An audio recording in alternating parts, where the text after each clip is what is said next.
வானில் தோன்றும் மூன்றாம் பிறை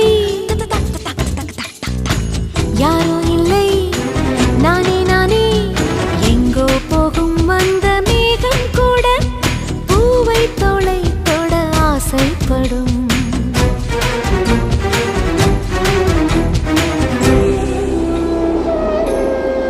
யார் யாரோ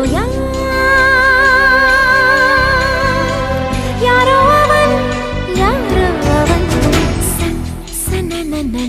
சன் சன் சன் யார் யாரோ யாரோ யாரோ யாரோ அவன்